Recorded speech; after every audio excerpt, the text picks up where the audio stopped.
తల్లి డొక్కా సీతమ్మ చనిపోయి ఏ పుణ్యలోకాల్లో ఉంది, కానీ ఆకలిని ఎవరన్నా తల్లి డొక్కా సీతమ్మ నాకు ఆకలేస్తుంది అన్నం పెట్టి ఉంటే అందరూ బయటకు వచ్చేవారు. ఆవిడొచ్చి ఆకలున్న ప్రతి కడుపు నింపేది.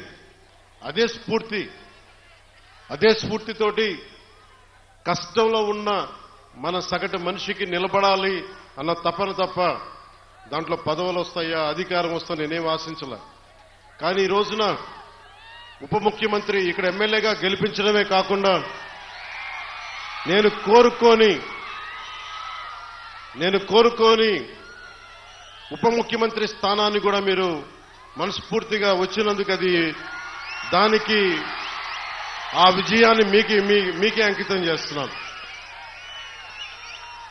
ఎమ్మెల్యేగా గెలిపించారు. మీరిచ్చిన స్ఫూర్తిని తీసుకుని పిఠాపురంలోనే పవన్ కళ్యాణ్ గెలిపించాలి అంటే జనసేన ఉన్న ప్రతి చోట మనం తీసుకున్న తక్కువ సీట్లే 100% గెలవాలి అని ఒక్క పిలుపునిస్తే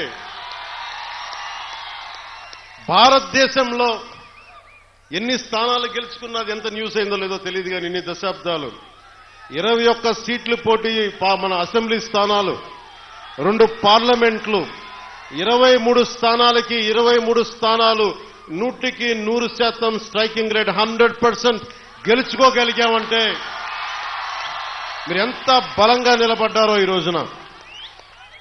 దేశం మొత్తం ఒక చరిత్ర అయింది. భారతదేశపు రాజకీయ చరిత్రలో ఇలాంటి అద్భుతమైన విజయం ఎవరు చూడలా. అది ఇచ్చినందుకు జన సైనికులకి, ముందుగా వీర మహిళలకి,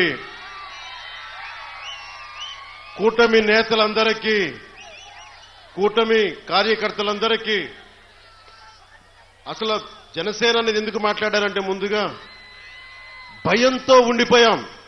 2019 నుంచి 2024 వరకు భయంతో ఉండిపోయింది నేల. 5 కోట్ల మంది ప్రజలు కొద్ది మంది చేతిలో భయపడతారా?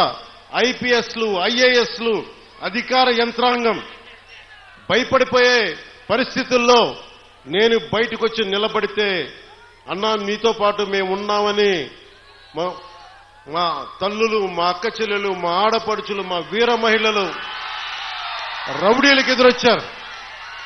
కేసులు పెట్టించుకున్నారు. అటెంప్ట్ మర్డర్ కేసులు కూడా పెట్టేశారు. ఇక జన సైనికులు మబ్బుల్లో పరిగెత్తే పిడుగులు లాంటి జన సైనికుల గురించి చెప్పక్కర్లా. మీరు ధైర్యం ఇస్తే కొత్త తరమే ఇంత పోటీ చేస్తున్నప్పుడు అనుభవం ఉన్న మన తరం ఎంత పోటీ చేయాలని తెలుగుదేశం నాయకులు బయటకు వచ్చారు. కేంద్రం మనకు అండగా ఉండి మనం ఎంకెంత బాగా పనిచేయాలని చెప్పి భారతీయ పార్టీ జనతా నాయకులు అందరం కలిపి ఈ రోజు వచ్చే 164 స్థానాల్ని బలంగా గెలుచుకొని ఒకటే అన్నారు కదా మనల్ని, నువ్వు అసెంబ్లీలోకి ఎలా అడుగు పెడతావో మేము చూస్తాం.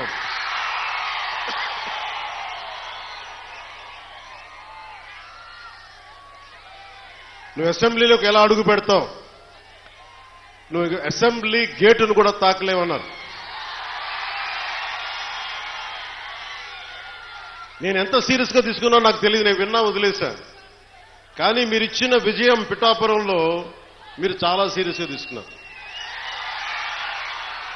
మా వర్మ గారు చెప్పారు, గేటు నెట్టుకొని రావడం కాదు, బద్దలు కొట్టుకొని వస్తాడు పవన్ కళ్యాణ్.